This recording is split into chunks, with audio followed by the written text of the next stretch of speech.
if you know this channel, you're wondering, why is this guy praising a tank destroyer? Well, that actually has a very good reason in the case of the WZ-120 1GFT, because not only is this vehicle very rare, I mean, it has been sold in the auction recently for an extremely high price, and very rarely gets sold otherwise, it is also extremely good at what it does. So this thing and the Arctigra 88 are really the only Tier 8 premium tank destroyers that are worth buying.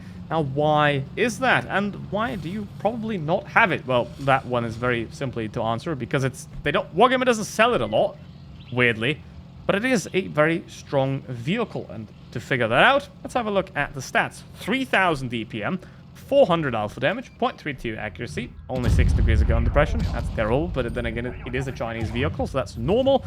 And then we have a power-to-weight ratio of 20, which is quite a bit in a tier where something like a TS5 exists, or a Turtle, or in fact also a Arctigra 88, which does have 3500 DPM at least.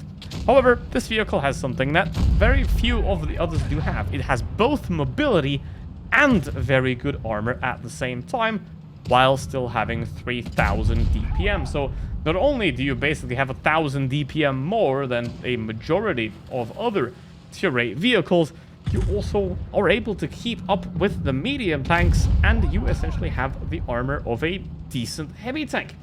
So you combine that, and you end up at this vehicle, and you can already see right here how I'm playing this vehicle. I'm not really sitting in the back and camping, because I don't need to. It has the armor, it has the mobility to go absolutely bang smack right in there.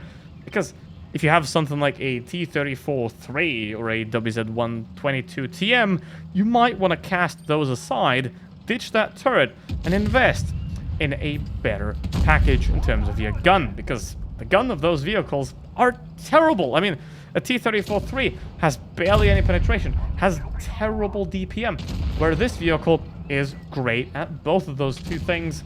Obviously, it trades in the turret, but because it traverses that quickly and also rides very fast, you don't really notice it in a lot of cases, and it can be disregarded essentially. You have to be careful if a light tank's coming at you. But for example, if you're fighting an IS-2SH, hey, nobody gonna care. You can even outflank a heavy tank if that heavy tank is also being kept busy by a T-44. So 3.6k damage, 2 minutes. Just like that. Do I need more to convince you that this thing's pretty good?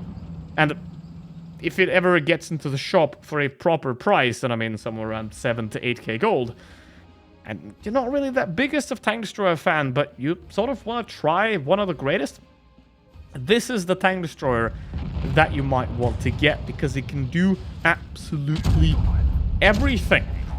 It can, in fact, even beat itself, if with reasonable doubt and the help of other teammates, because this thing left alone is pretty damn scary. And if you really don't like playing at the front lines, which is what you're going to see again here because camping is boring, then it can camp. It's got the accuracy to sit at the back of the map and snipe. It's perfectly fine there. And look at that.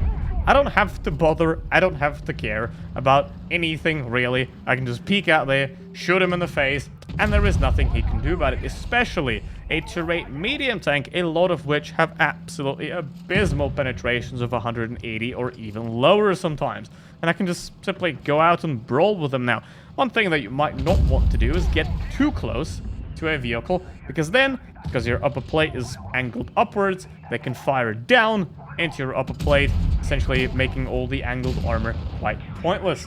So ideally, you would also want to stay above your enemy, so to increase the effectiveness of the armored plate, because if you end up below your enemy, then obviously your effective armor there is decreased.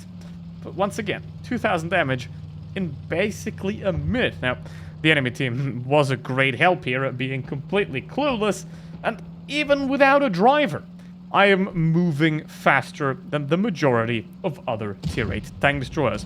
All that while maintaining a gun that something like a TS5 can only dream of. Because it has the alpha damage and the DPM, not just one of the two. Now, while 400 might not be a lot, and yes, the ISU 152's BL-10 is the ultimate supreme of Tier 8 guns, and probably Tier 10 as well, This vehicle has an amazing combination of mobility, of firepower, and armor. And therefore, combining all those three into a vehicle that is, in the hands of the right player, even in a city brawl against heavy tanks, essentially unbeatable. So if you can get your hands on this vehicle, and I do hope that it gets sold properly eventually and not just put into an auction for 12,000 gold, which is still a rip-off. Even though it's great, it's not worth 12k. And hold on. Don't be the tiger. But it's a great vehicle. And if you see it on the battlefield, you might want to be scared of it and be careful of what's going to happen to you. Because if this thing charges you in your face, you might want to run. Because it is damn dangerous. And it is the greatest tank that you don't own.